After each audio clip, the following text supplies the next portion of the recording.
Continuamos en Unidiversidad Noticias. Como siempre, los invito a que ingresen a www.unidiversidad.com.ar, todo el sistema de medios de la Universidad Nacional de Cuyo.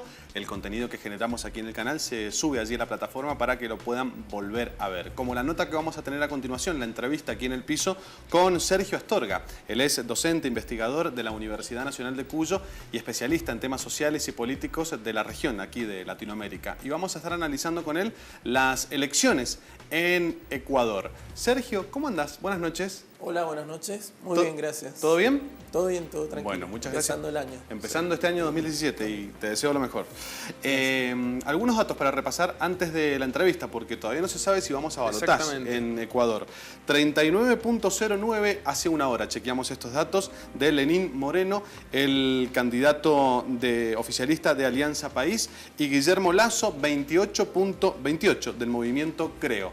Hasta ahora seguiría balotaje, ¿no? Sí, exactamente, porque la Constitución establece que tiene que llegar al 50% de los votos o a un 40% con una diferencia de 10. Exacto. La diferencia de 10 puntos la tiene con el candidato opositor. Lo que no tiene es llegar a ese 40%, por lo menos todavía. Resta algo más de 10% de las mesas por escrutar y había varias manifestaciones en ciudades como Cuenca, por ejemplo, porque había preocupación de que pudiese haber alguna especie de fraude electoral. Absolutamente.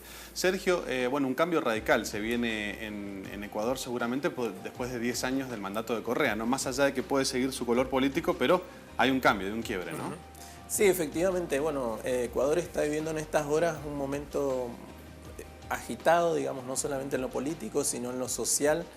Las encuestas daban, digamos, la posibilidad cierta de ir a un balotaje. Era muy difícil que el gobierno oficialista pudiera imponer su candidato. Pero bueno, el tema es la diferencia, ¿no es cierto? Que hay menos de un punto que tendría que sacar el candidato oficialista, Lenín Moreno, para poder imponerse, digamos. Así que, y realmente es un proceso electoral muy complejo. Ha habido algunas cuestiones, por ejemplo, que Ecuador abandonó el voto electrónico, por ejemplo, es la primera vez que se vota, se usó en varias ocasiones y en este caso no. Se abandonó para esta claro, cosa, ¿no? se abandonó y bueno, dicen que más o menos en 3 días va a estar el miércoles, aparentemente estarían los resultados definitivos. Pero bueno, esta lentitud en escrutar el Colegio Nacional Electoral, este 10%, realmente a la gente, tanto a la oposición como al oficialismo, digamos, ha puesto en tensión, ¿no es cierto?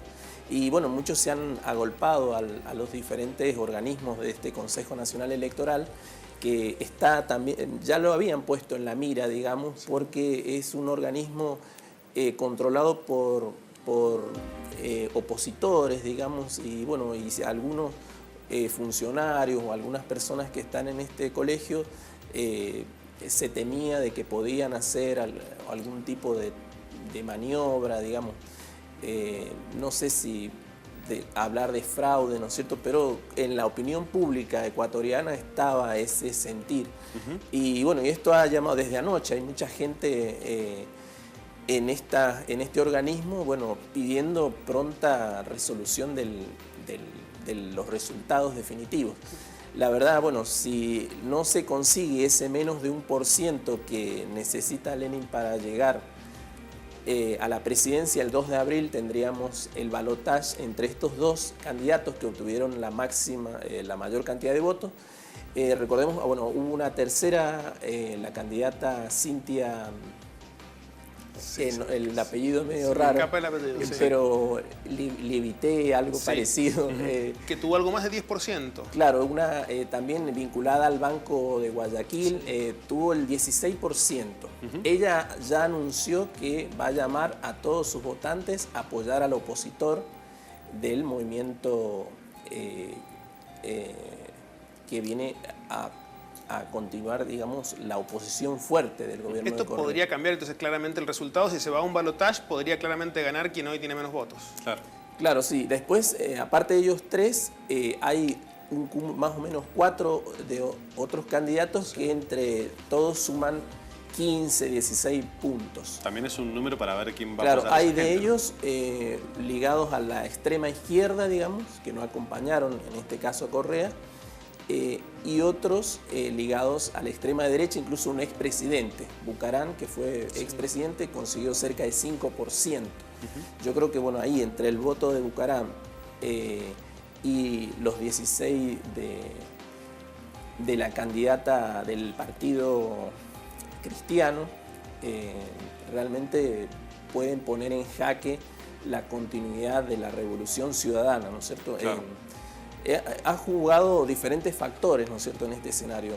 Al principio, bueno, recordemos en el 2007, cuando asumió Correa, se impuso, digamos, una revolución ciudadana que incluyó una reforma constitucional que implicó mayores ampliación de derechos y reconocimiento del Estado para la generación de políticas públicas que por mucho tiempo, digamos, habían sido negadas a diferentes sectores sociales, sobre todo indígenas, comunidad LGTBI, sobre los jóvenes. Hay una diferencia también crucial entre lo que pasa en la sierra con lo que pasa en la costa y lo que pasa en la parte del Amazonas. Muchos votos del Amazonas son los que ahora se espera que no han llegado todavía a computarse. Claro. ¿Y qué es lo que sucede en Latinoamérica que parece que cuesta construir consensos sólidos? Digamos, se viene de movimientos que eligen en personalidades muy fuertes, pero que parece que cuando tienen que sucederlos no se consigue lograr el consenso. Sucedió en Argentina, digamos, la conducción de Cristina Fernández de Kirchner era muy fuerte, a la hora de sucederla no se logró un consenso fuerte, y ha sucedido en otros lugares de Latinoamérica. ¿Qué es lo que pasa? Claro, desde mi lectura, la cuestión central es de los liderazgos y del personalismo que por ahí está presente en muchos partidos políticos, sobre todo en los tradicionales, ¿no es cierto? Y les cuesta esa dinámica de conseguir o de afianzar nuevos líderes. Y bueno, y eso ha pasado en varios países en América Latina y bueno, en Ecuador. También los dos, digamos, tanto el presidente como el vicepresidente, candidatos actuales, son los dos vicepresidentes de las gestiones de Correa. Es decir, que se jugó todo, puso la ficha, digamos, en estas dos personas visibles, digamos, en la política ecuatoriana. Pero yo creo que, bueno, en ese sentido, el tema de los liderazgos es una cuestión que al interior de los partidos políticos, digamos, se está tratando de analizar. Vemos que hay muchas cuestiones de promoción de la juventud y del acceso de algunas, sobre las mujeres, por ejemplo. Por ejemplo, Ecuador, en este caso el candidato Lenin, seguimos de cerca, había varias candidatas transexuales a la asamblea. Esto es un dato, incluso bueno, hubo una ley que permitió ver a transexuales votando en la fila de mujeres. Bueno, de acuerdo a lo que declaraban en la cédula, podían votar. Y bueno, había una candidata, Diana Rodríguez, a la asamblea que vendría a ser el Congreso, ¿no es cierto? Por el partido oficialista. Y también había indígenas. Pero bueno, es toda una pulseada. Estos dos candidatos opositores, que en este caso se van a unir, están ligados al sistema financiero ecuatoriano, se los vincula con dos bancos, los dos bancos más importantes de Ecuador, y bueno, pretenden, digamos, romper con muchas de las cuestiones que esta revolución ciudadana y del buen vivir, ¿no es cierto?, que planteaba Correa y todo su equipo de gobierno, romper. Incluso hablan, por ejemplo, recuerden que en Ecuador está UNASUR.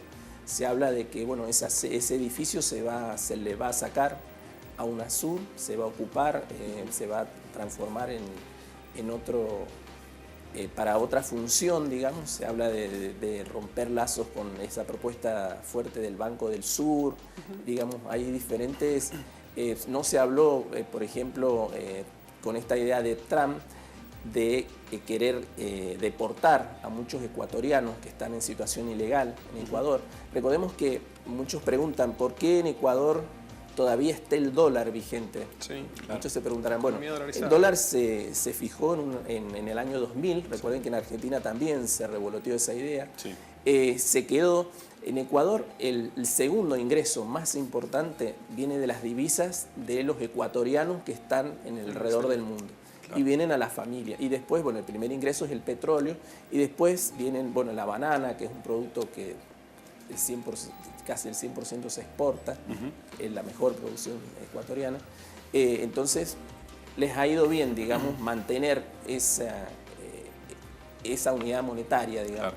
Sergio, también hay un común denominador en esta elección que ha pasado en otras elecciones en Latinoamérica, que desde la oposición se critican mucho casos de corrupción, en este caso también vinculados al petróleo, y también no aprovechar buenas perspectivas económicas con respecto al petróleo, a los combustibles, y no siendo aprovechadas al 100% por el gobierno oficialista o quien está en gestión.